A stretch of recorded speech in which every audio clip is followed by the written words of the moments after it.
حدیث میں جو آتا ہے نا 73 فرقوں میں سے ایک جنت 72 جہنمی, تو اس حدیث میں فرقے کا نام نہیں بتایا. اگر نام بتایا گیا ہوتا تو سارے وہ نام رکھ لیتے. جیسے جماعت المسلمین نے اپنا نام رکھ لیا نا کہ اللہ نے ہمارا نام مسلم رکھا ہے تو ہمارا نام کیا مسلم, تو اللہ نے تھوڑی رکھا ہے, تم نے تو, تمہارے اپنے امیر نے تمہارا نام مسلم رکھا ہے, ٹھیک ہے نا, تو سارے وہ والا نام رکھ لیتے.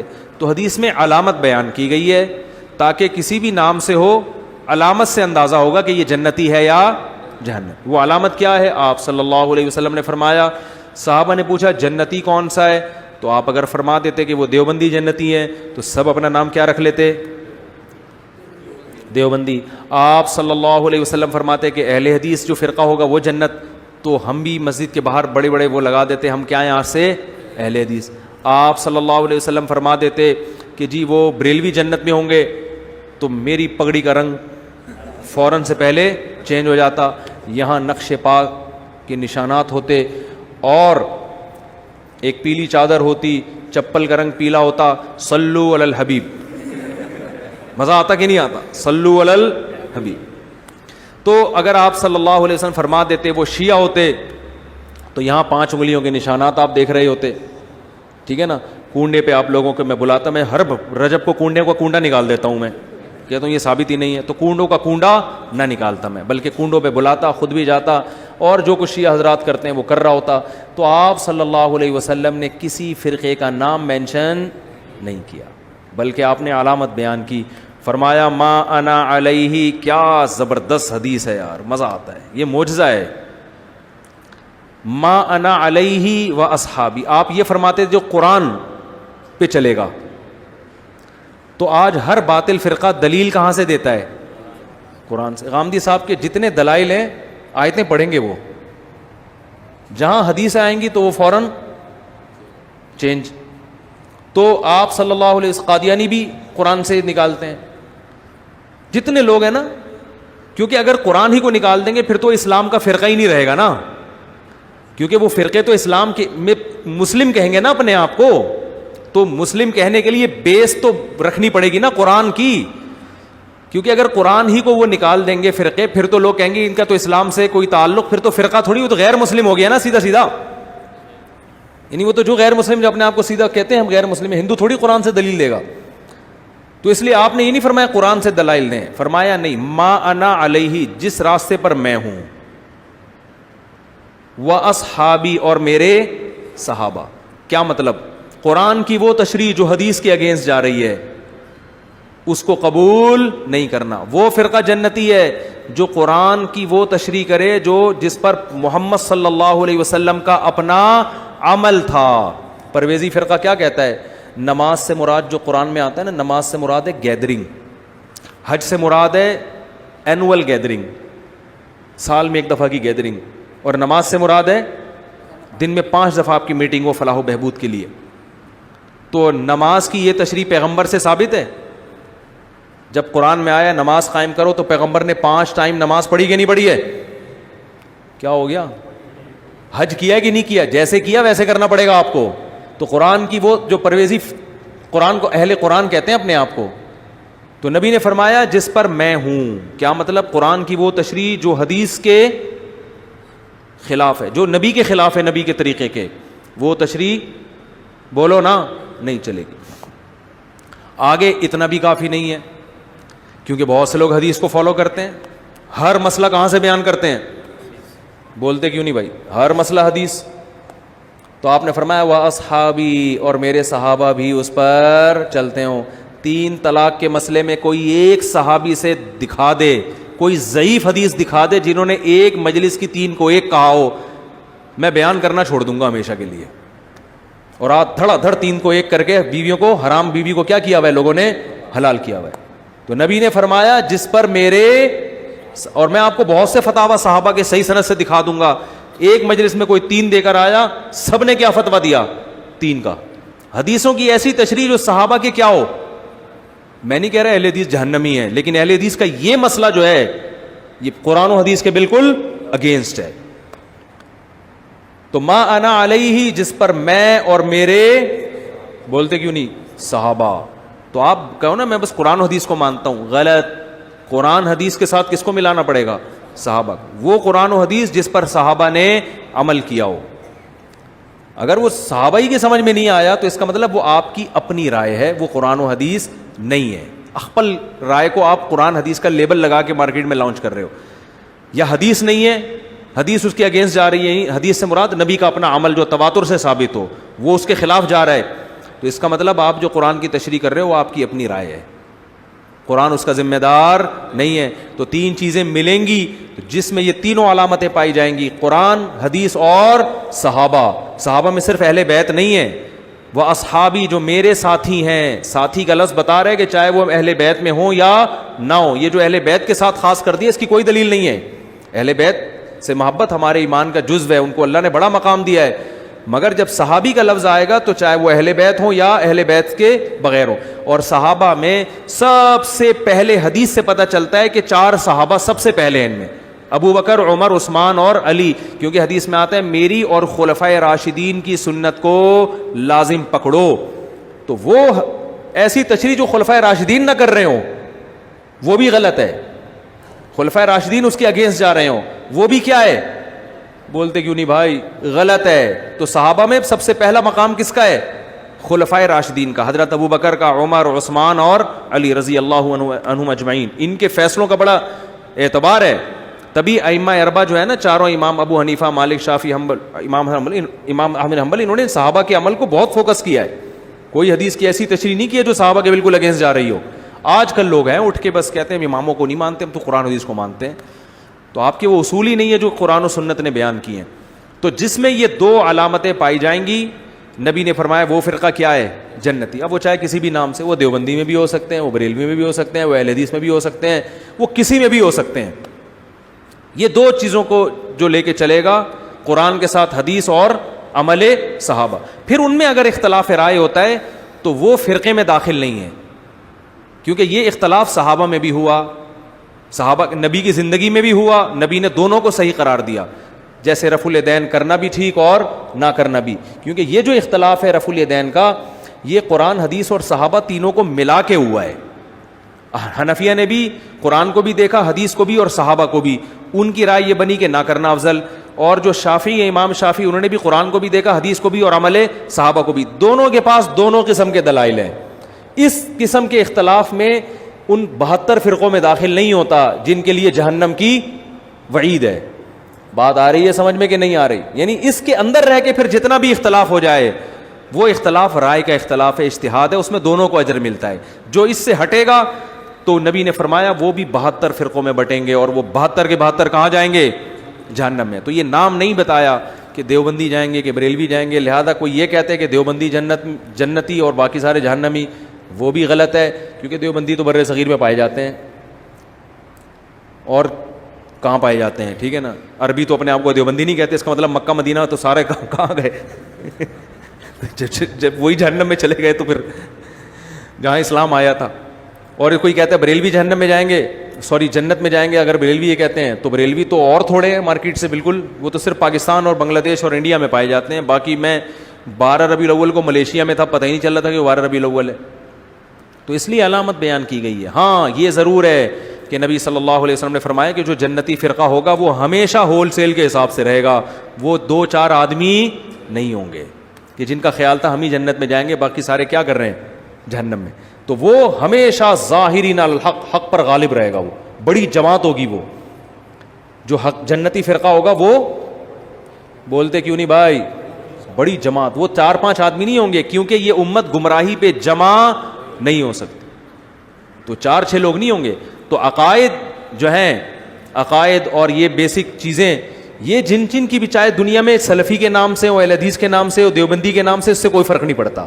جن کے اندر یہ 3 علامتیں پائی جائیں گی وہ کیا ہوں گے, جنتی. ہاں پھر نبی نے ان کی کچھ, یہ تو ڈیفینیشن ہے, لیکن کچھ ان کی علامتیں بھی بیان کی ہیں. فرمایا کہ وہ لا یزالو طائفۃ من امتی, میری امت کی جو حق جماعت ہوگی نا, ان میں ایک خاص بات ہوگی, لڑتی رہے گی. وہ کیا کرے گی, ان عقائد کے حامل لوگ جہاد, بولتے کیوں نہیں بھائی, کرتے رہیں گے. تو آج دیکھ لو دنیا میں جہاد کہاں ہو رہا ہے, کون کر رہا ہے. یعنی ایسا نہیں ہوگا کہ وہ سارے اسلام دشمنوں سے سلو کر کے بالکل کمپرومائز کر کے ہمیشہ کے لیے بیٹھ جائیں. یہ ہو سکتا ہے وقتی سلو ہو جائے, لیکن ایک فریق ہمیشہ لڑائی کرتا رہے گا. تو آج امت میں جہاد ہو رہا ہے, ہوتا رہے گا ہمیشہ سے. مختلف ملکوں میں لڑائیاں ہو رہی ہیں, حق اور باطل کی جنگیں ہو رہی ہیں. تو یہ ضروری نہیں ہے کہ جو لڑے گا لازمی وہ حق پر ہوگا, یہ نہیں ہے. بعض باطل لوگ بھی لڑ رہے ہوتے ہیں, مطلب یہ کہ جو حق پر ہے ان میں ایک جماعت لڑے گی لازمی. تو وہ ایسا نہیں ہے کہ بالکل ہاتھ پہ ہاتھ دھر کے بیٹھ جائے. تو بہت بڑی علامت کیا ہے؟ سواد اعظم.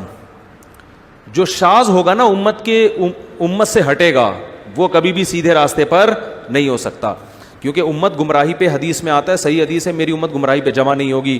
تو جو بھی ایسی بات کر رہا ہے نا, کوئی قرآن و سنت کی ایسی تشریح کر رہا ہے جو مارکیٹ میں آپ فرسٹ ٹائم سن رہے ہو, آپ علماء کو یہ سنتے ہوئے نہیں پاتے, تو آپ یہ نہیں کہو گے کہ یہ علماء کی دکانیں بند کر رہا ہے, بلکہ آپ حدیث کی روشنی میں یہ کہو گے یہ اپنی دکان کھول رہا ہے, کیونکہ امت تو گمراہی پہ جمع نہیں ہو سکتی. تو اتنے سارے امت کے صلحاء, محدثین, فقہا کا جو عقیدہ ہے اور جو ان کی رائے ہے, ان کی تحقیق ہے, آپ اس سے ہٹ کے کوئی نئی تحقیق مارکیٹ میں لاؤ گے, دیوار پہ پھینک دی جائے گی. تبھی میں ہمارے اہل حدیث حضرات جو ہیں, میرے بہت سارے ایسے دوست ہیں جو میرے بیان سنتے ہیں, میں ان سے ایک ریکویسٹ ضرور کرتا ہوں, چلو آپ حنفی نہیں بنتے نہ بنو, لیکن اتنا اہتمام کر لیا کرو کہ ایسا قول جو چاروں فقہ سے باہر ہو, اللہ کا واسطہ یہ کام مت کرو. قرآن و سنت کی ایسی تشریح کرنا جو نہ امام حنیفہ کی سمجھ میں آئی, نہ امام شافعی کی, نہ امام مالک کی, نہ امام احمد کی, ایسی کم از کم اس کا تو خیال کر لو, کیونکہ امت صدیوں تک ان چاروں میں سے کسی ایک کو فالو کرتی آئی ہے. تو اتنی بڑی امت اگر غلط ہو گئی تو یہ تو غیر مسلم, ایک تو حدیث کے بھی خلاف ہے کہ حدیث میں آتے میری امت گمراہی پہ جمع نہیں ہو سکتی, اور دوسری بات یہ ہے کہ غیر مسلم بھی ہنسے گا کہ جب تمہارے جو حکومتیں جن فقہ پہ چلی ہیں صدیوں تک, 1000 سال سے زیادہ یہ چاروں فقہ رائج رہے ہیں اور اس میں حکومت ہوئی ہے, باقاعدہ خلافتیں چلی ہیں, تو جب تمہارے چاروں غلط ہو سکتے ہیں تو اس کا مطلب تمہارا تو اسلامی یتیم ہے. یہ تو سمجھ میں 1400 سال آیا ہی نہیں کسی کو, اب کون سمجھا رہا ہے بیٹھ کے. تو چند مسائل ایسے ہیں ہمارے اہل حدیث بھائیوں کے انتہائی احترام کے ساتھ کہ وہ چاروں فقہ کے خلاف ہیں, جن میں 3 طلاق کو ایک کہنا, یہ چاروں کے خلاف. عورتوں کا مردوں کی طرح نماز پڑھنا, یہ چاروں فقہ کے, بولو بھائی, خلاف ہے. چاروں میں ہے کہ عورت سمٹ کے نماز پڑھے گی, کیونکہ یہ تواتر عملی سے چلا آ رہی ہے مسئلہ. چاروں میں ہے کہ تراویح کم سے کم کتنی ہوتی ہے, بولو 20 رکعتیں ہیں. چاروں میں ہے کہ طلاق اگر معلق کر کے دی جائے تو بھی ہو جاتی ہے, جیسے آپ نے کہا اگر بیوی کو گھر میں داخل ہوئی تو تجھے طلاق ہے. چاروں فقہ میں ہے کہ اگر گھر میں داخل ہوئی تو طلاق ہوگی, قسم کا کفارہ نہیں ہوگا. بعض اہل حدیث کہتے ہیں قسم کا کفارے سے کام چل جائے گا, ایسا نہیں ہے. گھر میں داخل ہوگی تو, اور یہ ریورس نہیں ہو سکتے یہ الفاظ ڈیورس کے. تو اس طرح چند مسائل ایسے ہیں کہ اگر اہل حدیث حضرات اس میں اپنی رائے اجماع امت سے نہ ہٹائیں تو یہ ان کے لیے بھی بہتر ہے, اور امت جو ایک اختلاف, اسی طرح جو ہر قسم کے موضوع پہ مسا کر لینا, کچھ بھی پاؤں پہ چڑھا لیا مسا, یہ بھی نہیں ہوتا. تو کچھ اس کے شرطیں, ہر فقیہ نے کچھ نہ کچھ شرطیں لگائی ہیں موضوع پہ کہ مسے پہ جواز کے لیے. اور لگانے کی وجہ کیا ہے کہ قرآن کہہ رہا ہے کہ پاؤں دھو, تو اس قرآن سے نکلنے کے لیے دلیل مضبوط ہونی چاہیے. وہ جو آپ حدیث پیش کرتے ہیں کہ جوربین پر بھی مسا ہے, اس حدیث کا یہ مفہوم نہیں ہے. حدیث میں خفین کو بھی جورب کہا گیا ہے, کیونکہ عربی زبان میں خفین پر بھی جورب کا اطلاق ہوتا ہے. تو آپ حدیث کی ایسی تشریح کیوں کر رہے ہو جو پوری امت نے نہیں کی؟ تو وہ تو یہ جو پرویزی لوگ ہیں نا, جو منکرین حدیث ہیں, یہ بھی تو قرآن سے کہیں نہ کہیں نکال لیتے ہیں نا. تو بات صرف قرآن و حدیث سے نکالنے کی نہیں ہوتی, قرآن و حدیث کی ایسی تشریح کرنا جو پوری امت سے ہٹ کرو, یہ تشریح قابل اعتبار نہیں ہے. امت کو درمیان میں لانا پڑے گا آپ کو, امت کو سائڈ پہ نہیں رکھ سکتے آپ, کیونکہ امت پہ اعتماد ختم کر دیا تو یہ قرآن پہ اعتماد ختم, کیونکہ ہو سکتا ہے امت نے قرآن ہی غلط پہنچایا ہو. آپ کہہ سکتے نہیں قرآن کی حفاظت کا تو اللہ نے وعدہ کیا, تو یہ کس نے کہا؟ یہ بھی تو امت نہیں بتایا نا کہ یہ والی آیت بھی قرآن میں ہے کہ جس میں آتا ہے. تو اجماع امت اس امت میں بہت بڑی دلیل ہے, کیونکہ یہ امت گمراہی پہ جمع نہیں ہو سکتی. وجہ کیا ہے کہ نیا نبی نہیں آ سکتا. اب یہ امت من حیث الامہ معصوم ہے, کیونکہ پہلی امتیں گمراہی پہ جمع ہوتی تھی, نیا پیغمبر آتا تھا. اب نیا پیغمبر نہیں آئے گا. اب امت اگر گمراہی پہ جمع ہو گئی تو قرآن پہ بھی اعتماد ختم, بخاری پہ بھی, مسلم پہ بھی, سب کتابوں پہ اعتماد کیا ہو جائے گا؟ ختم. کہ یار ان سے اگر یہاں غلطی ہوئی ہے تو ہو سکتا ہے قرآن نقل کرنے میں غلطی ہوئی ہو. تو ہمیں ہمارے نبی نے پہلے ہی بتا دیا, بھائی امت میں 2-4 لوگ تو غلط ہو سکتے ہیں, پوری امت غلط ہو جائے یہ میری امت میں ایسا اللہ ہونے نہیں دے گا. تو صدیوں سے جو مسائل اتفاقی چلے آ رہے ہیں نا, تو ان کو کم از کم اتفاقی رہنے دیا جائے. اور ہمارے کسی اہل حدیث بھائی کو ان مسائل میں اگر وہ سمجھتے ہیں کہ نہیں قرآن حدیث کی دلیل مضبوط ہے, عورت کو چاہیے مردوں کی طرح نماز پڑھے, 3 طلاقیں 1 ہوتی ہیں, تراویح 20 کے بجائے 8 رکعتیں ہوتی ہیں, یہ اجماعی مسائل میں وہ جہاں بھی کوئی بڑے عالم ہوں تو میں بیٹھنے کے لیے تیار ہوں. لائیو کیمرہ چلا دیں, میں ان سے اس میں قرآن و سنت کی روشنی میں ڈسکشن کروں گا. کتنی بڑی بات کر دی میں نے. آپ کہتے ہیں نہیں ہم تو قرآن حدیث کو مانیں گے, اماموں کو نہیں مانیں گے, تو چلو قرآن حدیث ہی پہ بات ہوگی. میں بیٹھوں گا آپ کے سامنے, لائیو کیمرہ چلے گا اور ہم لائیو چلائیں گے, لوگ دیکھیں گے کہ دلائل کی دنیا میں چاروں اماموں کا مذہب مضبوط ہے یا آپ کی رائے. 8 رکعت تراویح میں ثابت کروں گا کہ یہ صحابہ کا مسلک بولو بھائی نہیں ہے. 3 طلاقوں میں ثابت کروں گا کہ قرآن و سنت سے 3 ثابت ہوتی ہیں. خواتین اور مردوں کی نمازوں میں جو سمٹنے کا مسئلہ ہے وہ بھی میں ثابت کروں گا. بات آ رہی ہے سمجھ میں؟ تو ہم بیٹھ جاتے ہیں کہیں بھی, لیکن اس میں ہوتا یہ کہ ہر چھوٹا موٹا آدمی اٹھ کے نا اپنے آپ کو مشہور کرنے کے لیے آ جاتا ہے کہ میں لائیو کیمرے میں آپ سے مناظرے کے لیے تیار ہوں. اس کا نقصان یہ ہوتا ہے کہ دنیا میں بعض دفعہ کوئی کسی کو جانتا نہیں ہے تو وہ کسی مشہور آدمی کے ساتھ بیٹھ کر اپنے آپ کو مشہور کرا دیتا ہے. کہتے ہیں مناظرہ جیتیں ہاریں, چکر میں تو ڈال دیا نا, مشہور تو ہو جائیں گے, لوگ کہیں گے وہی جا رہا ہے جو مفتی صاحب کے ساتھ بیٹھا ہوا تھا. تو اس لیے اس میں اصول یہ ہوتی ہے کہ وہ ان کا کوئی ذمہ دار آدمی ہو, اور میں مناظر ہوں نہیں, میں کوئی پھڈے باز نہیں ہوں, میں تو آرام سے محبت سے بیٹھ کے بات کروں گا. تو آپ دیکھیں گے کہ دلائل کی دنیا میں جو چاروں فقہا کا مذہب ہے وہ کیا ہے, وہ مضبوط ہے. تو عورتوں مردوں کی نماز میں جو آپ کہتے ہیں نا کہ حدیث نہیں ہے, حدیث اور بہت سارے مسائل میں نہیں ہے, لیکن آپ اجماع امت کی وجہ سے ان کو مانتے ہو, تو یہاں بھی آپ کو اجماع امت کی وجہ سے ماننا پڑے گا کہ عورت کو سمٹ کے نماز کا حکم ہے اور مردوں کی طرح نماز پڑھے. آپ کو اجماع امت کی وجہ سے ماننا پڑے گا. باقی پھر ہمارے اہل حدیث بھائی ایک بات کرتے ہیں کہ یہ دکھاؤ حدیث میں کہ عورت سینے پہ ہاتھ باندھے گی, عورت رکوع یوں کرے گی, عورت دونوں پائیں دائیں طرف نکالے گی. ہر جزیے کا ذکر نہیں ہے. جب سمٹ کے نماز پڑھنا ثابت ہو گیا تو سمٹنے کی تفصیل ہر فقیہ نے اپنے حساب سے بیان کی ہے. اس میں ہر جزیے پر الگ سے دلیل کی ضرورت نہیں ہوتی. کسی نے کہا سمٹنا اس کو کہتے ہیں کہ پاؤں یوں نکالے, کسی نے کہا سمٹنا اس کو کہتے ہیں. تو سمٹنا ثابت اجماع سے ہوتا ہے, باقی سمٹنے کی کیفیات میں اجماع نہیں ہے. وہ ہر فقیہ ہر مجتہد نے اپنے حساب سے بیان کیا اس کو. آپ تو کہتے ہو بالکل مردوں کی طرح چوڑے ہو کر نماز پڑھے گی, یہ نہیں ہے. میں سمجھا پا رہا ہوں اپنی بات کے نہیں سمجھا پا رہا. تو جو اجماعی مسائل ہیں اہل حدیث بھائیوں سے انتہائی احترام کے ساتھ کہ کم از کم, اور الحمدللہ کچھ اہل حدیث اس پر عمل بھی کرتے ہیں, میرے جاننے والے, وہ کہتے ہیں ہم اپنے بچوں کو بتاتے ہیں کہ بھئی ہمارے کوئی مفتی اگر فتویٰ دینا اور وہ چاروں فقہ سے باہر نکل رہا ہو اس کو فالو مت کرو. میں نے خود اہل حدیث سے سنا, وہ کہتے ہیں اس لیے کہ یہ چاروں کی سمجھ میں کیوں نہیں آیا, یہ چلو ایک سے غلطی ہوتی ہے, 2 سے ہوتی ہے, تو یہ چاروں کی سمجھ میں ہی نہ آئی, یہ کیسے ہو سکتا ہے. تو بہرحال 73 فرقوں میں جنتی کون ہوگا, نبی نے علامت بیان کی, نام بیان نہیں کیا. وہ علامت کیا ہے, میرے اور صحابہ کے طریقے پر. جو صحابہ کو نہیں مانتے وہ بھی اس سے نکل گئے, جو حدیث کو نہیں مانتے وہ بھی اس سے نکل گئے.